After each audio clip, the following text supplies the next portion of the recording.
देवी और सज्जनों, प्रमोद का आपको प्रणाम। कथा सरित सागर वीडियो मालिका के 11वें भाग में आपका स्वागत है।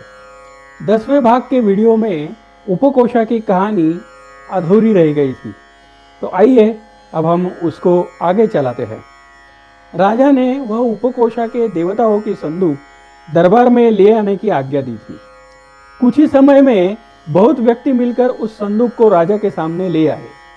संदूक आ जाने पर उपकोषा ने कहा, हे देवताओं, सच बोलो, जो इस बनिए ने कहा है वो बताओ और फिर घर को जाओ। यदि तुम ना बोलोगे तो तुम्हें संदूक के साथ में ही जला दूंगी या राजसभा में संदूक खोलकर तुम्हारा प्रदर्शन करूंगी।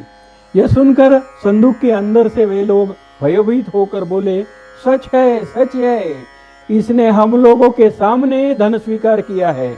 तब बनिए ने निरुत्तर होकर उसका धन स्वीकार किया। इसके बाद अत्यंत कुतूहल से राजा ने आग्रह के साथ प्रार्थना करने पर उपकोषा ने अर्गला तोड़कर उस सभा में संदूक खोल दिया। संदूक को खोलने पर अंधकार के पिंड के समान वे तीनों पुरुष उसमें से निकले, तो बड़ी कठिनता के साथ उनको राजा और मंत्रियों ने पहचान कर उपकोषा से पूछा कि यह क्या है।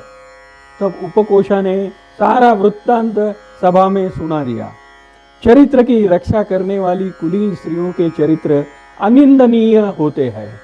इस प्रकार सभी सभासद उपकोषा के चरित्र की प्रशंसा करने लगे। राजा ने समस्त वृत्तांत सुनकर परदाराभिगामी यानी दूसरों की स्त्रियों पर बुरी नजर रखने वाले उन तीनों की संपत्ति का हरण करके उन्हें देश से निकाल दिया। सच है कि दुष्चरित्र किसके लिए कल्याणकारक होता है। फिर इसके बाद राजा ने उपकोषा को अपनी मुंह बोली बहन मान लिया। तू मेरी बहन है, ऐसा कहकर तथा प्रसन्नता के साथ बहुत धन देकर राजा ने उपकोषा को वापस भेज दिया। वह अपने घर गई।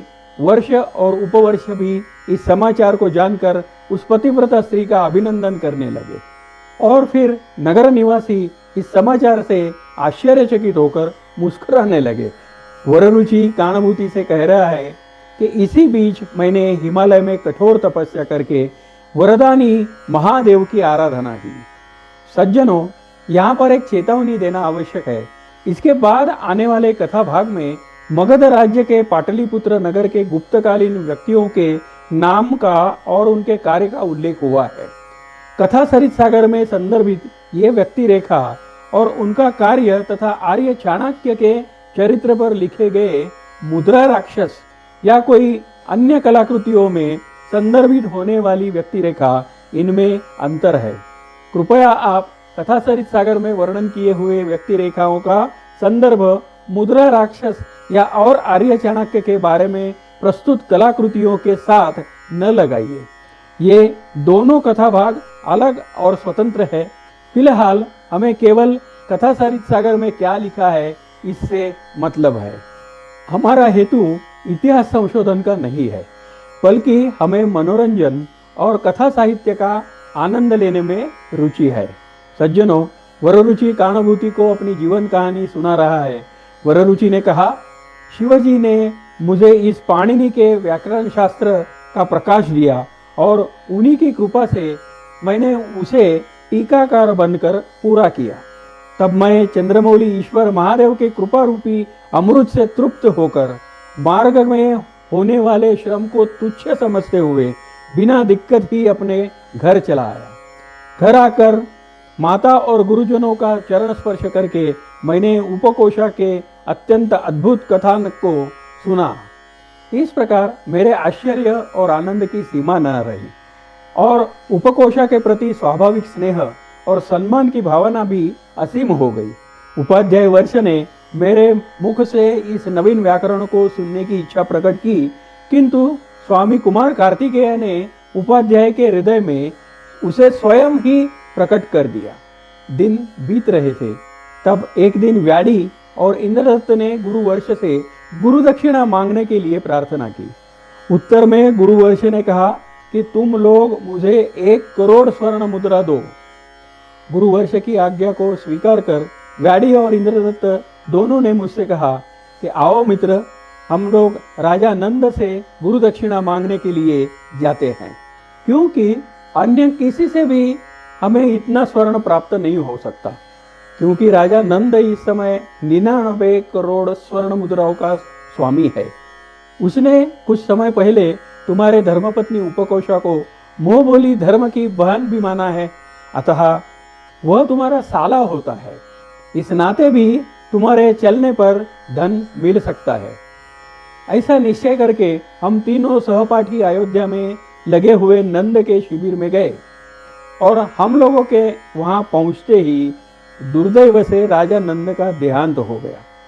हमारे दुख के साथ सारे राष्ट्र में कोलाहल मच गया।